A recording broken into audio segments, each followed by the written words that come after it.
반갑습니다. 오늘 또 생각지도 않게 이렇게 또 비대면 예배를 드리게 되었습니다.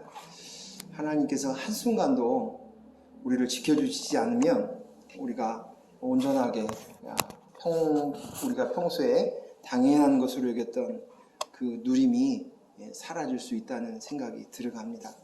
주께서 이 코로나를 잠잠케 해주시고 다시금 우리가 성도들이 다 같이 모여서 하나님께 예배할 수 있기를 원합니다. 오늘 말씀은 인본을 쏟아라, 인본을 쏟아내라 라는 제목을 가지고 말씀을 나누도록 하겠습니다. 제가 그 어린이집을 다니면서 애들이 제일 재밌어하고 즐거워하는 이야기가 있어요. 그게 무슨 이야기인 줄 아십니까? 예? 똥 얘기. 똥 이야기를 굉장히 재밌어하고 그 이야기 똥만 나오면 까르르 웃어댑니다. 자, 저도 오늘 여러분한테 그 이야기를 좀 변 이야기를 할까 합니다. 제가 엊그제 산에 올라갔습니다. 시간이 나고 틈만 나면 우리가 산에 요즘은 자주 올라가는 편입니다. 근데 그 목표 지점까지 갔다가 나올 때쯤 돼서 뱃속에서 사인이 오기 시작했어요. 배가 스르르 아프고 마땅히 빨리 화장실을 찾아야 될 상황이 되었습니다. 근데 산속에서 어디 갈 화장실이 어디 있겠습니까? 급한 마음에 이제 잔뜩 긴장을 하면서 서둘러서 내려오는 수밖에 없었습니다. 그러다가 드디어 그 테니스장이 있는 배수지 그 천문대에 있는 화장실에 갔습니다. 그리고 그곳에서 시원하게 일을 보았습니다. 그런데 그 일을 보고 돌아오고 나왔는데 얼마나 행복한지 얼마나 편안하고 기쁜지 너무 가볍고 몸이 좋고 행복한 것이 이것이구나, 시원한 분출로 인해서 이런 거예요. 별것 이런 일들을 여러분도 저 말고도 한 번 이상씩은 다 경험해 보았을 것이라고 생각이 됩니다. 그런 에피소드들이 있지요. 창피해서 잘 말하지 않을 뿐이지. 그런데 그 순간에 그 변을 한번 봤는데 이렇게 행복하고 개운한가, 내 속에 있는 배설물을 다 쏟아놓으니까 이렇게 행복하구나 하는 생각이 들어가면서 제 마음속에 들어오는 생각이 있었습니다. 그것은 내 속에도 똑같이 이 똥인 인본이 내 속에 있구나. 그리고 이 인본을 쏟아내었을 때 그때 얼마나 편안하고 기쁘고 행복하고 즐거운지 말로 못한 그런 행복이 있다라는 생각이 들어왔습니다. 이 인본은 평소 때는 어지간해서는 정체를 드러내지 않습니다. 점잖은 척 합니다. 숨어 있습니다. 봉사도 잘하고요, 헌신도 잘하고요, 남에게 양보도 잘하고요, 말씀도 잘하고, 잘 읽고, 잘 알고, 또 기도도 열심히 하고, 또 많이 사랑을 베푸기도 합니다. 그래서 사람들에게 훌륭하다고, 존경스럽다고, 착하다고, 선하다고, 신앙이 좋다고 인정받고 칭찬을 듣습니다. 그러니까 괜찮은 줄 알아요. 그러다가 어느 순간에 그 숨겨져 있었던 그 교묘한 그 인본을 본색이 드러나도록 하나님께서 하십니다. 나 자신도 스스로 속아서 괜찮은 나인 줄 알고 생각했었는데 주위 사람들도 나를 보고 속아서 저 사람은 완전하고 훌륭한 사람이야 라고 생각을 했는데 보니까 그것이 아닌 거예요. 난 경건한 사람이야, 나는 괜찮은 사람이야, 나는 주위 사람보다 훌륭해 라고 생각했는데 어느 순간에 내 속에 있는 똥 같은 이 변이 뱃속에 가득 차면 신호를 보내고 난리를 치듯이 코와 이마에 땀이 송골송골 맺히고 얼굴색이 하얗게 질리게 변하는 것처럼 내 속에 있었던 오래된 어떤 인본이, 그 오래된 숙성된 그 인본이 또 때로는 변장하고 위장하고 포장하였던 그 인본이 드러납니다. 그리고 그 인본을 직면하게 됩니다. 그때서야 아하 하고 넘어집니다. 이 인본이 드러나는 것도 보면 바로 드러나는 게 아니라 하나님이 허락한 시간이 필요한 것 같습니다. 내 속에 음식물이 소화되고 변이 될 때까지 시간이 필요하듯이 때론 사건을 통해서, 때로는 문제를 통해서, 때로는 다른 사람과의 어떤 대화를 통해서, 여러 가지 일을 통해서, 사람과 다툼과 언쟁을, 갈등을 통해서, 아니면 TV를 보다가도 자극이 오고, 이 자극이 점점 시간이 지나면서 확신이 되고, 그리고 그 확신이 되었던 그 인본, 내 예자를 발견하게 됩니다. 확인하게 됩니다. 이것이 점점 더 얼마나 심각한지를 깨닫게 되고, 이것을 배설하지 않고는 한순간도 견딜 수 없게 됩니다. 그리고 비로소 꿇어 엎드립니다. 내 예자를 십자가에 내려놓는 것입니다. 십자가에 못 박습니다. 이것이 바로 배설입니다. 내가 내 인본, 그 인본을, 예자를 나를 드러내려고, 나를 증거하려고, 나를 나타내려고, 나를 증언하는 삶을 살던 그 내 모습을 너무나도 리얼하게 확인하고, 비로소 그 확인되었을 때에만 십자가 앞에 나를 못 박습니다. 그리고 난 이후에 우리는 말할 수 없는 안식이 찾아옵니다. 평안이 옵니다. 세상에 알 수도 줄 수도 없는 그 행복함과 평안함이 우리에게 있습니다. 아, 그렇구나. 그렇구나. 처음에 그 십자가 앞에 내가 그것을, 나를 가지고 갔을 때, 내 예자를, 내 인본을 가지고 갔을 때는 너무너무 두렵습니다. 죽음 앞에 쓰는 것이에요.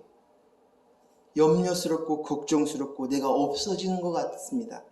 하지만 하나님께서는 문제를 통해, 사건을 통해, 일을 통해서, 환경을 통해서, 사람을 통해서 그것을 철저하게 들춰내고, 그것을 가지고는 내가 하나님 앞에 쓸 수 없는 존재인 것을 알고, 그래서 십자가로 가져가게 되는 것입니다.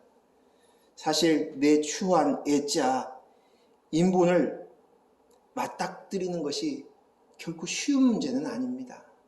두렵습니다. 내 자신의 나인데도 불구하고 그것이 얼마나 보기 흉한지 모릅니다. 얼마나 악취가 나는지 모릅니다. 하지만 하나님께서는 그것을 직면하게 하십니다. 그리고 성령을 통해서 그것을 깨닫게 하시고 그것을 배출하고 십자가 앞에 나를 못 박았을 때 비로소 우리는 안식과 평안과 행복, 그 배설의 기쁨과 즐거움을 누리게 되는 것입니다. 창세기 1장에 보면, 창세기의 첫 부분에 이제 아담의 후에 가인과 아벨의 제사가 나옵니다. 그런데 똑같이 제사를 드렸는데 하나님께서는 가인의 제사를 받지 않으셨습니다. 그러면 우리는 뭘 생각했냐면, 뭐 가인이 무슨 잘못했나? 무슨 실수를 했나? 그가 정성이 부족했나? 예배 방식이 틀렸나? 합니다. 하지만 가인의 제사를 받지 않음으로 인해서 점점 가인의 속에 숨겨져 있었던, 경건한 척 하였던 그 속에, 그 속 내면에 있는 그 인본이 여실히 드러나기 시작합니다. 가인은 인본으로, 내 열심으로, 종교로 하나님께 제사를 드린 것이었습니다. 겉은 열심이 있고 경건하고 믿음 좋은 신앙인 것 같이 보였지만 그 속에는 자신의 공로로, 자신의 노력과 열심으로 드리는, 나로 드리는 그런 것이었습니다. 그 숨겨진 나를 마구 드러내신 것입니다. 제사를 드리는 모습까지는 그 순간에는 아무 문제가 없는 것처럼 느껴집니다. 하지만 제사를 받지 않으므로 가인의 속에 있는 그것을 마구 들추어내고 그 속에 있는 인본을 드러나게 하시는 것입니다. 욥기에 보면 욥기에서도 그것을 우리는 확인할 수 있습니다. 성경의 욥기의 시작에 보면 욥은 온전하고 정직하여 하나님을 경유하며 악에서 떠난 사람입니다. 이렇게 써져 있습니다. 그리고 자식을 위해서도 제사를 드립니다. 혹시 내 아들이 죄를 범하지 않을까 하면 잔치 이후에는 꼭 하나님 앞에 제사를 드린다고 합니다. 그래서 욥기 1장 3절에 이 사람은 동방 사람 중에 가장 훌륭한 자라라고 기록되어 있습니다. 동방에서 가장 훌륭한 자. 욥은 겉으로 보기에는 완벽했습니다. 완전한 것처럼 보여졌습니다. 온전하고 정직하고 하나님을 경외하고 또 하나님 앞에서 그 악에서 떠났고 자식도 신앙으로 키우고 행여 자식이 범죄할 때에는 노심초사하며 키우면서 모든 사람에게 인정받는 동방에서 가장 훌륭한 사람입니다. 그리고 그는 항상 번제를 드렸는데 그 번제는 희생의 제사입니다. 헌신의 제사예요. 헌신. 그래서 하나님께 헌신하였고 자식도 하나님께 헌신하게 하였습니다. 그런데 그런 그에게 환난이 찾아옵니다. 환난을 하나님이 허락하십니다. 그 생때 같은 자식들을 다 잃어버립니다. 그 많던 재산들을 다 잃어버립니다. 자기 몸에는 심한 고통에 그 문둥병 같은 그러한 병에 걸렸습니다.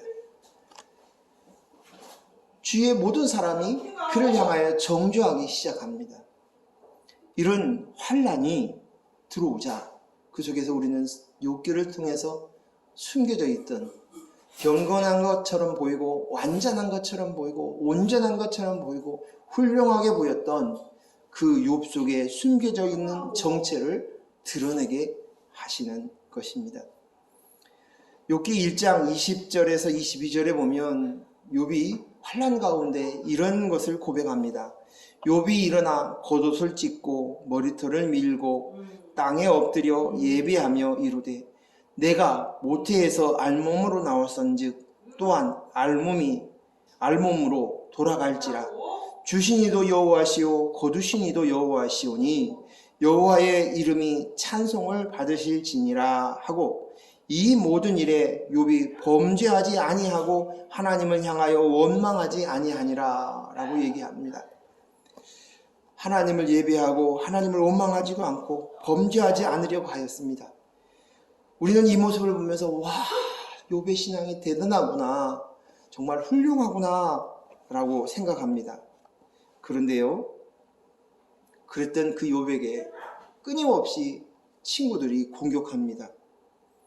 친구들이 너 죄 지었으니까 이런 환난이 오지, 이런 고난이 오지 라고 얘기합니다. 그때마다 욥은 자신이 무죄하다고 주장합니다. 자신의 신앙과 양심을 믿어달라고, 억울하다고 말을 합니다. 자신은 죄 짓지 않았다고 이야기합니다. 자신이 죄 지어서 하나님께 벌 받은 것이 아니라고, 그리고 자기가 가지고 있는 이 고난보다도 그러한 공격의 앞에서 고개를 절레절레하며 고통스러워합니다. 자신을 방어하고 자신의 의를 쏟아냅니다. 정당함을 주장합니다. 그런 장면이 욥기의 대부분에 차지하고 있습니다. 그때 하나님께서 비로소 음성으로 그에게 나타납니다. 그리고 그 순간 욥이 하나님의 음성을 듣고 난 이후에, 하나님을 보고 난 이후에 자신의 행위를 보게 됩니다.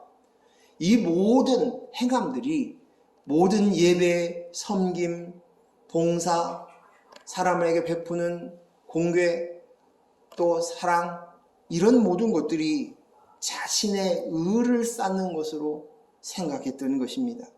자신의 선한 행위를 드러내려고 한 자신의 모습을 깨닫게 된 것입니다. 그리고 비로소 하나님 앞에 그가 충격을 받습니다. 내가 죄인입니다. 내가 죄인입니다. 내가 하나님께 한다고 한 모든 말과 행동, 예배, 제사, 구제, 교육, 헌신, 선행이 모두 나로 했군요. 인본으로 했군요. 자신은 계산 없이 빈 마음으로 했다고 생각했습니다. 자기 이익을 생각하고 계산을 하면서 한 것이 아니라 정말 선한 마음으로 그 일을 한 줄 알았습니다. 그런데 그것이 아니었다는, 내 속에 숨겨져 있었던, 점잖은 척하고 있었던 그 내 인본이 이제는 들통이 난 것입니다. 부인할 수 없습니다. 하나님 앞에서 자신을 비로소 보게 되게 됩니다.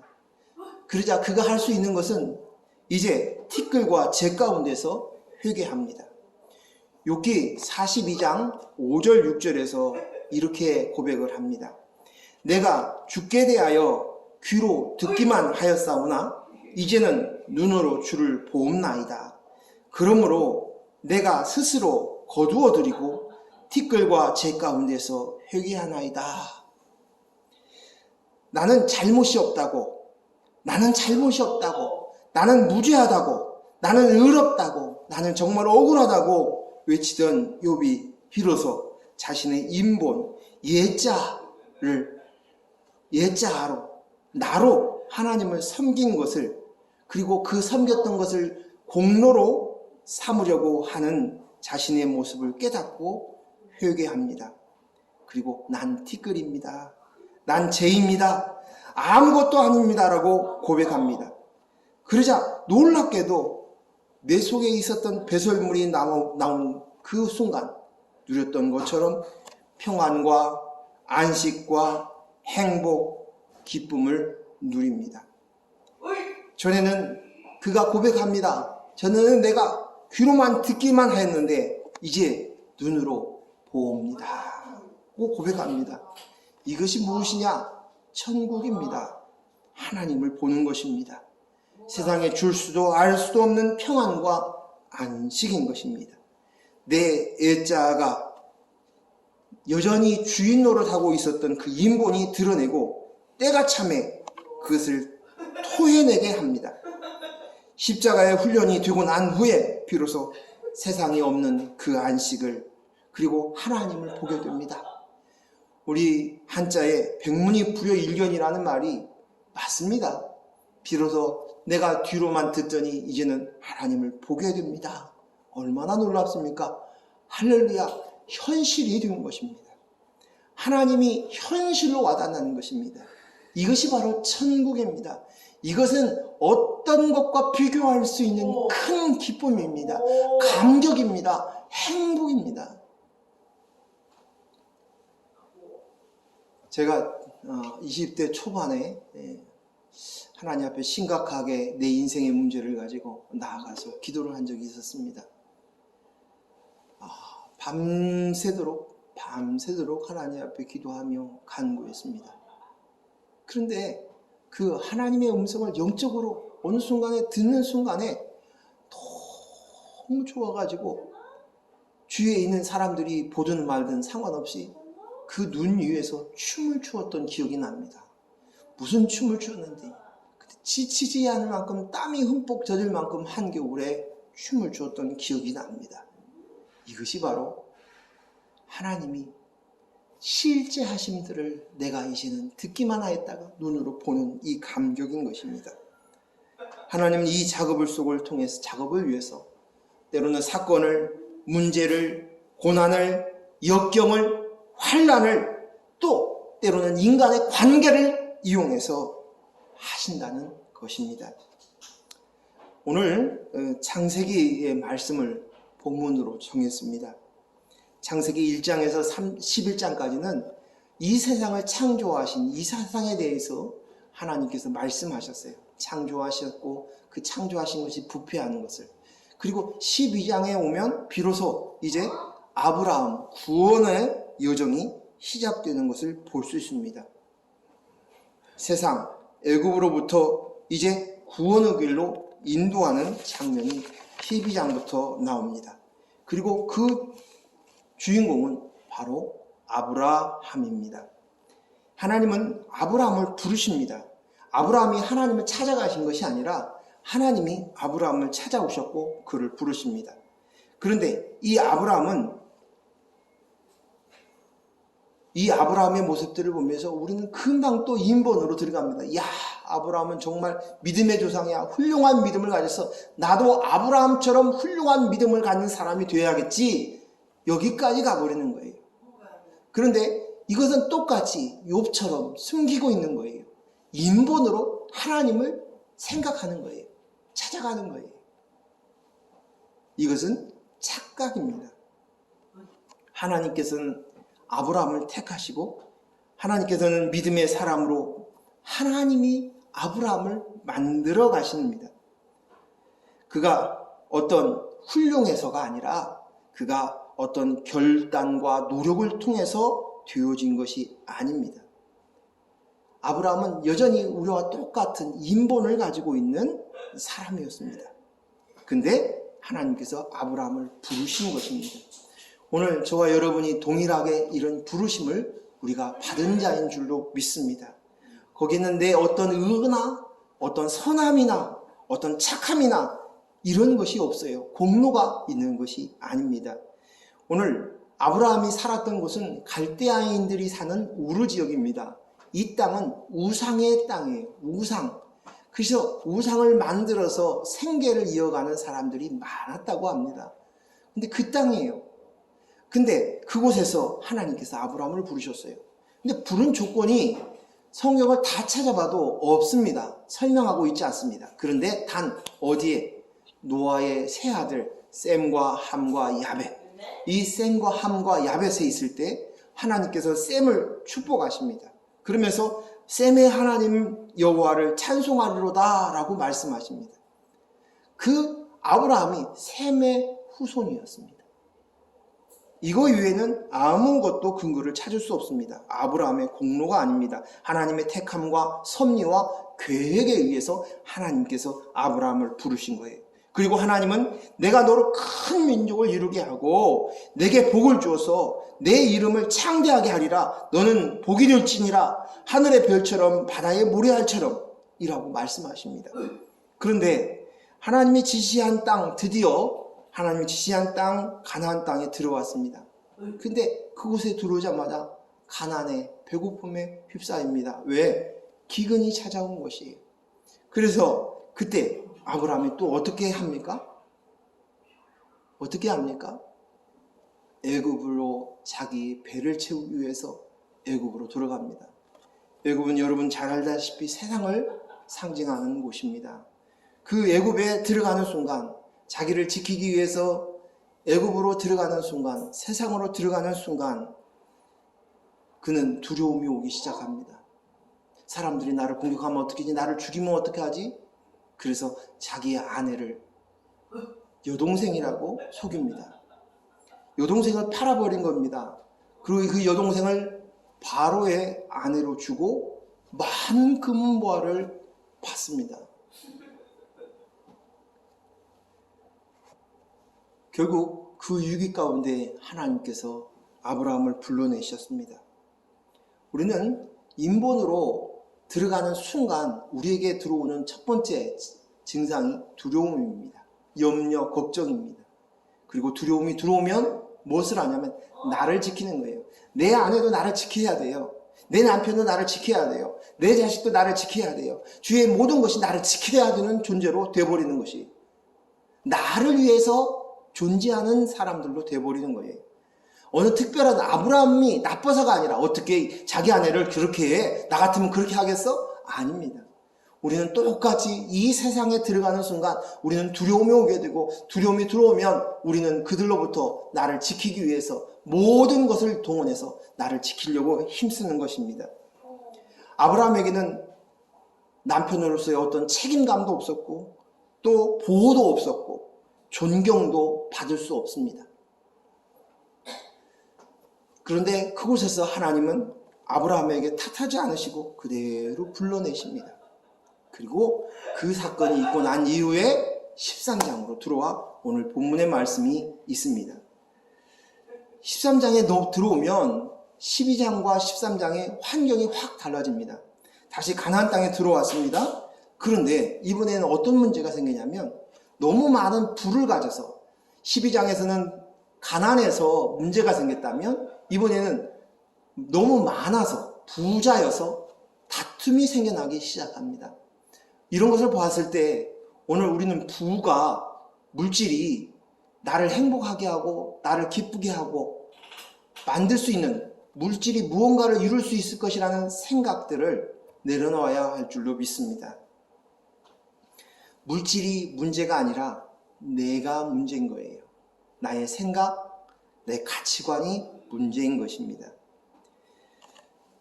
아브라함이 롯에게 이제 다투는 우물을 가지고 롯의 목동들과 동물들과 아브라함의 동물들과 목동들이 서로 다툼이 끊이지 않습니다. 그러자 아브라함이 롯을 불러냅니다.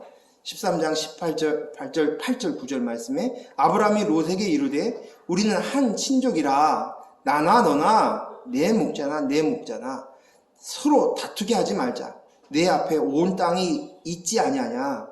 나를 떠나가라. 내가 좌하면 나는 우하고 내가 우하면 나는 좌하리라. 야, 이 모습을 보면서 아브라함이 정말 훌륭한 신앙을 가져 있구나. 그렇게 생각합니다. 아니에요. 아브라함이 선택한 것이 훌륭한 것이 아니에요.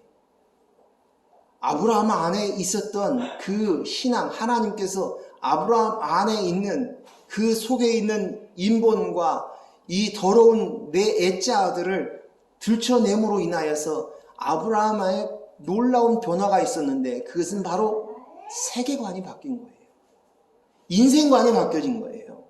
근데 오늘 우리는 신앙생활을 열심히 하면 된다. 여기에 멈춰서 있는 거예요. 신앙생활 열심히 한다고 되는 문제가 아니에요. 오늘 우리는 하나님을 섬기면서도 보면 열심을 다하면 하나님 나에게 축복 주시겠지, 나에게 도움을 주시겠지, 나를 인도해 주시겠지, 나를 보호해 주시겠지, 이렇게만 생각하는 거예요. 오늘 그 하나님이 내 하나님이 되어서 그 하나님이 내 인생의 진정한 주인이 되어서 내 인생관과 세계관이 바뀌어져야 될 줄로 믿습니다. 내가 그저 하나님 앞에 하는 열심으로 쓰는 자들이 아니에요. 우리는 노력으로 하는 것이 아니에요. 이 인생관과 세계관, 그 하나님에 대한 이 내 안에 하나님이 존재하지 않으면 똑같이 세상 사람과 다를 바 없는 모습을 가지고 살아갈 수밖에 없는 것입니다. 아브라함은 12장을 통해서 그 변화가 있었어요. 아, 내가 택한 것이 아니라 하나님이 선택되었구나, 선택된 나였구나. 그리고 하나님을 섬긴다고 제단을 쌓았지만 여전히 내가 인본으로 살아왔었구나. 그것을 깨닫는 순간 자신의 세계관이 바뀐 것입니다. 그리고 이제 그 물질관도 변화를 갖게 된 것입니다. 물질관이 자연스럽게 바뀌어진 것입니다. 하지만 롯은 그렇지 못했습니다. 요단지역 소돔 고모라 땅에 에덴 동산 같아요. 물된 동산 같아요. 애굽 땅 같아요. 그 당시에 가장 비옥한 4대 문명 지역이 나일강 지역 있지 않습니까? 그 애굽 땅을 보면서 와, 애굽 땅 같아. 물된 동산 같아. 에덴 동산이에요. 에덴 동산 같아. 그리고 그곳을 선택합니다. 하지만 성경에는 분명히 이야기합니다. 그곳에 있는 사람들이 악을 행하여 하나님을 떠났더라. 하나님께서 심판하시기 전에 소돔과 고모라 그 땅을 그곳을 차지한 것입니다. 반면에 아브라함은 어떻게 합니까?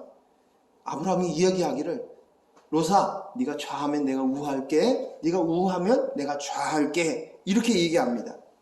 이 말은 뭐냐? 그냥 내가 양보할게, 그 말이 아니라 아브라함에는 그것보다 현실의 좌우가 문제가 아니라 내 안에 하나님이 더 선명하고 분명하게 와 닿았다는 것이에요.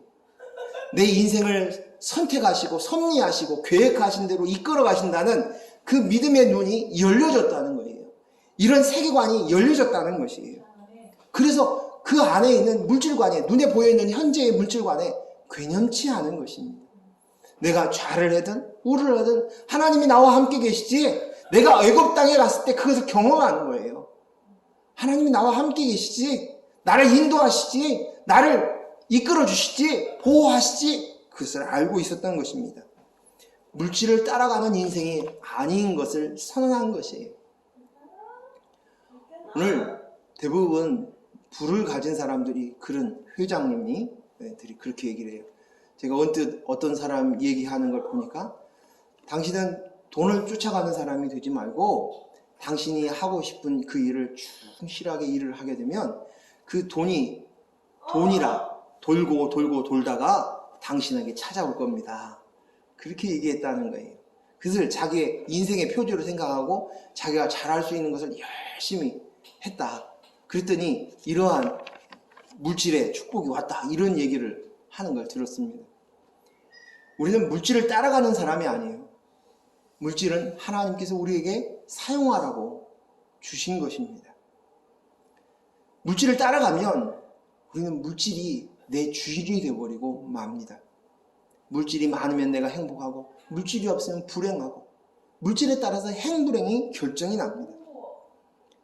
하나님을 따르는 사람은 하나님께서 우리를 채워주시고, 우리의 필요를 채워주시고, 또 우리를 인도하시고 이끄신다는 것을 아는 거예요. 물질을 왜 찾습니까? 물질을 찾는 이유는 내가 좀 더 풍부하고 풍요롭게 살고 행복을 얻기를 위해서 하는 것입니다. 하지만 오늘 그 풍부함과 행복은 하나님이 내 아버지가 되신 것을 깨달았을 때에 이루어지신 것으로 믿습니다. 진정한 행복과 풍요는 하나님께 있습니다. 하나님께서는 롯이 떠나간 이후에 아브라함을 불러내십니다. 그리고 얘기합니다. 너 동서남북을 다 보라. 내 자손에게 이것을 주겠다. 그리고 내가 땅의 티끌처럼 풍부하게 하겠다. 풍요와 행복을 이야기하십니다. 오늘 이 말씀을 보면서 아브라함이 그 큰 부자가 큰 땅을 차지하겠네? 부동산이 많아지겠네? 그렇지 않죠. 성경에 보면 아브라함은 평생에 자기 소유로 된 땅은 딱 하나 있었어요. 자기 아내와 자기를 위한 무덤 찾은 막벨라 동굴, 그 무덤이었습니다. 무덤 그 땅만 자기 것이었고 그는 계속 동서남북으로 유리하며 살았습니다. 그러니까 이 말이 틀렸네? 아니지요. 갈라디아서 3장 16절 말씀을 찾아보도록 하겠습니다. 갈라디아서 3장 16절 말씀.